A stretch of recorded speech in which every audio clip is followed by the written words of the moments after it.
지난번에 우리가 과제를 낸 게 있죠. 과제를 냈는데, 생명을 이래 참 사랑해야 되겠다. 그래서 사랑이라는 거는 이 산다는 거하고 같다. 그러니까 우리만 소중한 게 아니라 다른 생명도 참 소중하다. 그런 생각이 들었어요. 그런데 이제 모기도 생명이 아니냐. 모기를 그걸 죽이면 안 되는 거 아니냐. 그걸 죽이면 죽인다. 모기를 우리 해롭게 하니까 죽인다 이랬는데, 우리를 해롭게 한다고 죽이는 건 아니고, 또 소는 우리를 해롭게 안 하는데도 죽인다. 그럼 왜 그러냐? 그 과제를 냈죠. 그래서 여러분들이 한번 대답해 보세요. 소는 왜 우리를 해롭게 안 하는데 죽이느냐? 대답해 볼 사람이 있어요. 자, 그래서 소는 이렇게 우리한테 해를 끼치진 않은데, 우리가 소를 죽이가 먹는단 말이죠. 그럼 저런 소를 안 먹는 데도 있어요. 안 먹는 나라가 있어요. 인도에 가면 소를 안 먹어요. 소들이 그냥 길에 돌아다녀요. 또 같은 동물이라도 그 돼지를 안 먹는 나라가 있어요. 돼지는 또 이슬람 믿는 나라나 이런 데 가면 돼지를 안 먹어요. 그래서 이 어떻게 생명에 대해서 이렇게 나라마다 다르고 이렇게 그 가치를 다르게 생각하는지. 그래서 이게 생명에 대한 것도 그냥 똑같은 생명이 아니라는 생각이 들어요.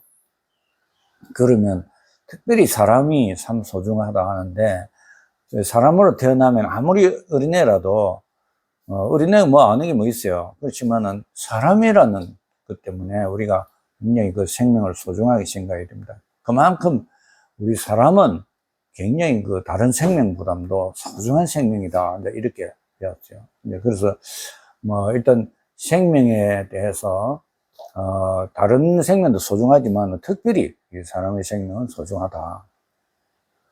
그런데 사람의 생명도 우리가 그냥 보통 똑같은 생명이지만 그래도 더 나은 생명이 되려 하면 무엇일까? 그리고 또 우리가 그냥 이래 숨을 쉬고 살아가는 생명 말고 더 좋은 생명이 무엇일까? 이런 생각이 들어요. 그리고 생명에 대한 거를 공부하면 이게 참 굉장히 좀 어렵다는 생각도 들어요. 할아버지가 이 강의를 하는 이유는 뭘까요? 할아버지가 왜 손자들 데려놓고 이렇게 이야기를 하느냐, 이러면 할아버지가 생명을 소중하게 생각하기 때문에 그렇다면, 할아버지 생명은 언제까지 갈 거냐? 여러분들 할아버지 생명이 언제까지 가겠노? 가만히 생각해 보니까 할아버지 뭐 한 10년이나 한 20년 지나면 이래 힘들어가지고 살다 보면 또 뭐 병이 걸리가 살다 보면 세상 떠난단 말이야. 우리 왕 할머니 세상 떠난 거 봤고, 왕 할아버지 세상 떠난 거 봤단 말이야. 그러면 틀림없이 할아버지도 세상 떠날 거란 말이지. 근데 할아버지 관심은 할아버지 생명이 거기서 끝나느냐? 그게 아니라 할아버지가 어떻게 하면 이 생명이라는 것이 이어질 수 있느냐. 우리가 죽어도 살 수 있다. 이게 죽어도 산다는 게 뭘까? 이런 생각. 그러면 우리 인간의 생명은 태어나가지고 이제 무덤에 가면 끝난 줄 알았는데 그게 아니라 인간의 생명의 가치라는 거는 그냥 몸이 죽는다고 끝나는 게 아니란 말이지. 그래서 그 생명이란 뭐냐? 이걸 우리가 영적인 생명이라 이렇게 이야기하는데, 이 영적인 생명은 어떻게 살아갈 수 있느냐? 이거는 이야기를 통해서 살아갈 수 있어요. 그리고 여러분 마음속에 할아버지에 대한 이야기가 있으면 할아버지가 안 죽은 거예요. 왜? 여러분 마음속에 할아버지 살아있으니까. 그것도 생명이라. 그거는 어떤 생명이냐? 몸의 생명이 아니라 어떤 정신적인 생명이고 영적인 생명이라는 거지. 그래서 정신적인 생명이 뭐며 영적인 생명이 뭐냐 이렇게 생각할 때 근데 이게 앞으로 공부할 게 많아요. 그러면 우리의 생명이라는 것이 그렇게 보면 아주 우리 몸의 생명을 생각하는 사람이 있고 정신적인 생명을 생각하는 사람이 있고 아주 영적인 생명을 사는, 이래서 생명에도 수준이 있다는 걸 알게 됐어요. 그러면 이왕이면 생명을 조금 수준 높은 생명으로 살면 좋겠죠. 그냥 뭐 이런 뭐 먹고 살다가 뭐 죽고 나오면 끝나고 이런 생명을 생각하는 것보다는 이 공부를 좀 많이 해가지고 어떻게 하면 계속 이렇게 더 성숙하는 생명을 우리가 배울 수 있느냐. 또 그런 생명을 살 수 있느냐. 이게 과제예요. 그러면 우리가 학교 가면 뭐 배우잖아요. 밤새도록 공부를 하고 잠이 오고 말이지 힘들게 이렇게 공부를 열심히 하는데 무엇을 배우며 이걸 왜 배우는지 이걸 잘 알아야 돼요. 그것은 여러분들이 점점 성숙하도록 성숙하는. 성숙이 뭐냐? 어떻게 성숙하느냐? 이런 게 오늘 공부를 좀 하고 싶어요. 자, 여러분들의 생각에 우리가 강의를 이렇게 지금 할아버지가 8번째, 9번째 이렇게 강의를 하고 있는데 제일 처음에 이제 복습해보면 제일 처음 뭐부터 배웠어요? 하나, 둘이 어디서 나왔냐? 이렇게 시작했어요. 그래, 할아버지가 하나는 하늘에서 안 나왔겠나? 둘은 둘에서 안 나왔겠나? 이렇게 생각했죠. 이런 생각을 할아버지만 한 게 아니고 옛날에 많은 사람들이 이런 생각을 했어요. 우리 한글 만드는 사람은 참 창의적인 사람이죠. 근데 이 세상에서 글자가 많은데 이렇게 글자를 이렇게 만드는 게 확실한 나라는 우리나라밖에 없어요. 그 누가 만들었죠, 한글? 세종대왕. 세종대왕이 만들었죠. 세종대왕이 참 창의성이 높은 분이에요. 그래서 그분이 만드는 한글을 보면 또 하나, 둘, 하늘, 땅, 이리 나와요. 그러면 이게 언제, 우리가 옛날에도 100년 전, 200년 전에도 우리나라 사람들 참 못 살았을 때도 서당이라는 데 가가지고 훈장이라는 할아버지 같은 사람이 앉아가지고 동네 아들 모여가지고 가르쳤는데 그때 뭘 가르쳤는가 하면 하늘, 천, 따지를 배웠어요. 그 천자문이라는데 글자가 한자인데 천자가 있어요. 천자가 있는데 이 선자를 글자 4개씩 만들어가지고 딱 25개를 딱 만드는 거예요. 이런 게 천자가 되는 거지. 천자인데 글자가 하나도 중복이 된 게 없어요. 전부 다 하나씩 따로따로 됐는데 이게 가장 철학적인. 할아버지가 여러분 앞에서 지금 철학 강의하고 있잖아요. 근데 우리나라 사람들은 옛날부터 철학 강의를 시골이나 도시나 옛날에 전부 다 그런 못 살았지만은 철학을 공부한 거예요, 우리나라 아이들이. 그러면 철학이 제일 처음에 뭐가 나옵니까? 하늘, 천, 따지가 나와요. 하늘, 천, 따지. 그럼 하늘, 천, 따지를, 그거는 한자로 공부를 하는데, 세종임금이 가만히 생각해 보니까, 야, 이거 한글로 만들어야 되겠댔어. 하늘, 천, 따지를. 그래서 만드는 게 한글이에요. 그래서 할아버지가 세종임금이 만드는 한글을 내가 붓글씨로 써봤어요. 여러분들 이 글자 보입니까? 여기 보면, 오른쪽에, 여러분들 보면 왼쪽에 있는 게 뭡니까? 점이죠, 점. 이게 하늘이에요, 하늘. 그 다음에 두 번째 있는 거 옆으로 줄 건 게 있죠. 이건 뭡니까? 땅이에요, 땅. 지평선. 그 다음에 딱 세운 게 뭐예요? 요걸 알아야 우리 강의를 이때까지 잘한 걸 알 수 있어요. 우리가 하나, 둘, 셋 빼었잖아요. 사람이 어디 있답니까? 하늘과 땅 사이에 있단 말이죠. 그래서 요래 세운 거를 사람이랍니다, 사람. 이거를 세종임금이, 이 하늘 천 따지 이걸 갖다가 우리 한글로 만들어야 되겠다. 이게 만드는 거예요. 오른쪽에 보면, 여기 보면 하도라는 게 있어, 하도. 요거는 옛날에 이제 책에서 나온 건데, 이거를 자세히 보면 우물처럼 보였어요. 우물처럼 보이는데, 이 네모가 있어요, 네모. 정사각형 보이죠? 정사각형 가운데 점이 하나 있고, 아예 2개씩 있는 거예요. 이거가 뭐냐 하면 모음이에요. 우리나라 모음. 오, 요, 우, 요 보입니까? 아야, 여 보입니까? 아야, 여 보입니까? 이게 우리나라 글자의 모음이 다 여기 있는 거예요. 그러면 위로, 밑에 만약에 땅이 있고, 위에 점이 있으면 뭐가 되겠어요? 밑에 땅이 있고, 위에 점이 하나 있으면 뭐겠어요? 오가 되겠죠. 오란 것은 뭐냐 하면, 땅 위에서 뭐가 올라온다는 뜻이에요. 그게 어때요? 기분이 어때요? 봄이라는 봄. 우리가 봄이라면 뭐가 싹 올라온단 말이에요, 새싹이. 그러면 이 글자가 참 재밌죠? 할아버지가 이런 이야기를 하는 거는 세종임금이 창의성을 가지고 이야기한 거하고 연결하는 거예요. 세종임금은 우리에게 내 가르친 걸 애하라 이래 안 했어요. 세종임금은 내가 창의적으로 해석하듯이 너희들도 해석해라. 창의적으로 해라. 이 말이죠. 우리 마음대로 할 수 있어요. 봄이라는 글자 자체가 따뜻하잖아요. 뭘 보이는 거지. 땅에서 뭐가 올라온다고요? 점이 올라온다. 점이라는 게 하늘도 뜻이 되고 생명이라는 뜻도 되고 그런 거예요. 참 재밌죠. 한글이 이렇게 여러 가지 철학도 있고 하늘천 따지를 배우는 한자 공부할 때 하고, 또 우리 이 세종임금이 만드는 한글 공부하는 거 다 철학적이고 굉장히 재미있는 스토리예요. 이런 이야기를 외국 사람들 할까요? 우리 한글이 참 과학적으로 만들었다 하지만 이런 재미난 이야기를 이해를 해야 돼요. 여러분들이 이 한글이 얼마나 재미있는 글자인지, 그리고 여기에 철학이 있다는 걸 알아야 되는 거지. 그러면 한글 중에서 요새 세종임금이 참 잘 만드는데, 우리가 세종임금보다는 그렇게 좀 창의성을 발휘해서 그런지 모르겠지만 아까운 글자가 하나 없어졌어요. 이 네모로 된 글자가 아까 있었다 했는데, 글자가 하나 없어진 게 있는데 뭐냐 하면 이 글자 한번 읽어보세요. 여기 여러분 왼쪽에 있는 이 글자 한번 읽어보세요.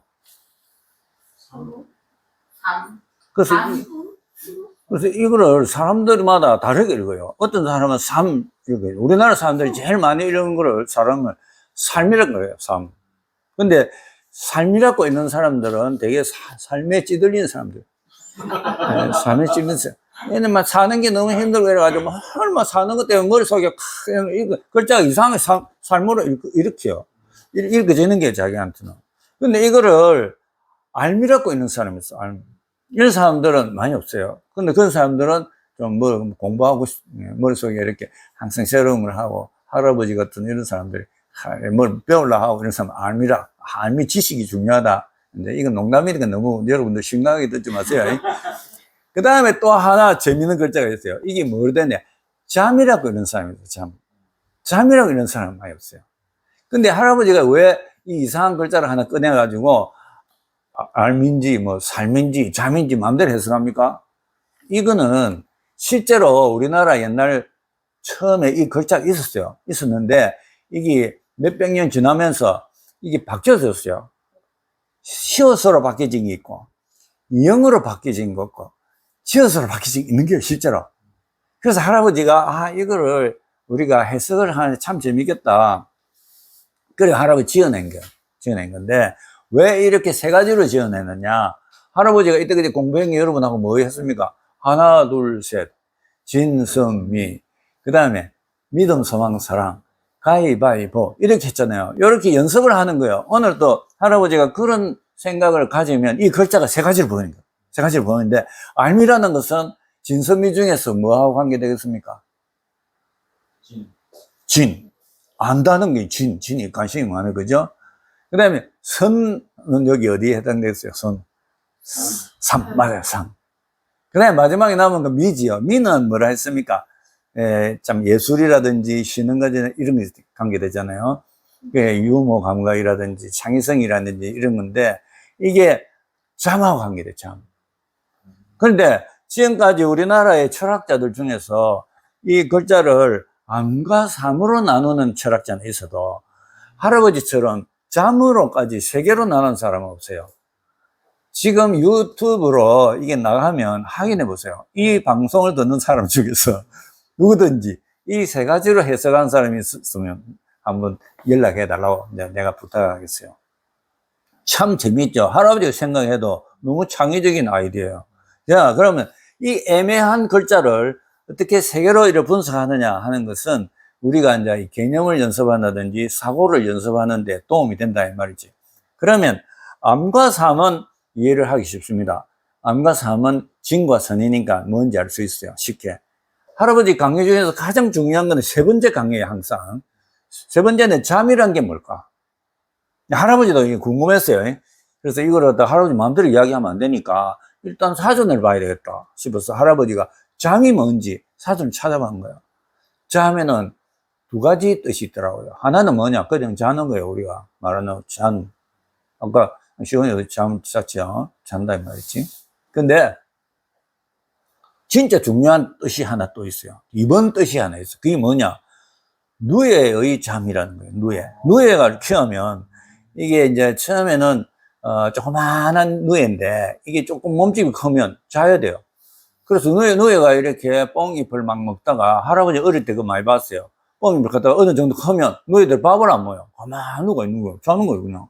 그런데 이 잠을 첫째 잠, 둘째 잠, 이렇게 셋째 짬 이렇게 하면 나중에는 번데기가 돼요.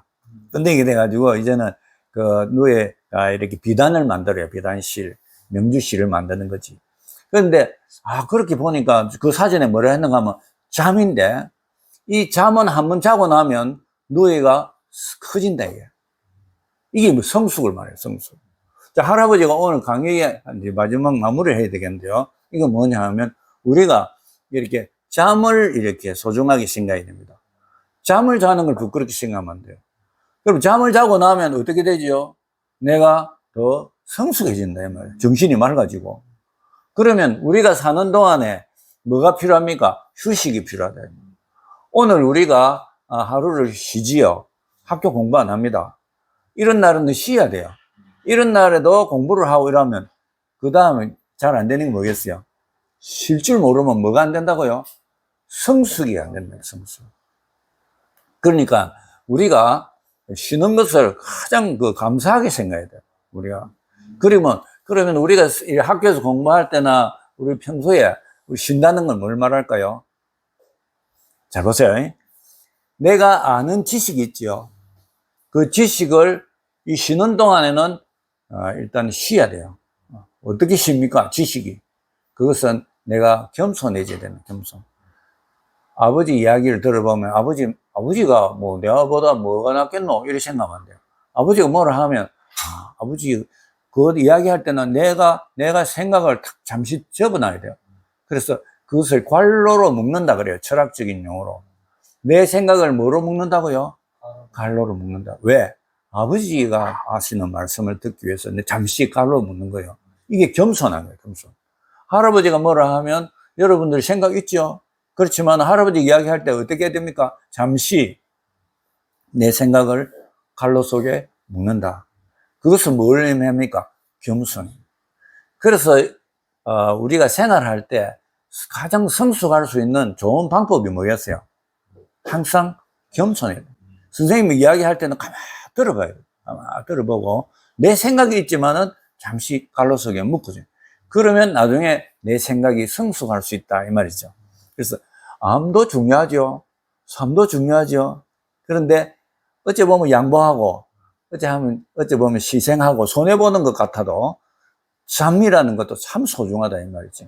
그래서 왜냐? 성숙하면 생명의 가장 중요한 가치는 그 생명이 그냥 살아있는 것 자체가 중요한 게 아니고 그 생명이 어떻게 더욱 성숙하느냐에 달렸다 이 말이죠. 자, 오늘 강의 재밌었어요? 네.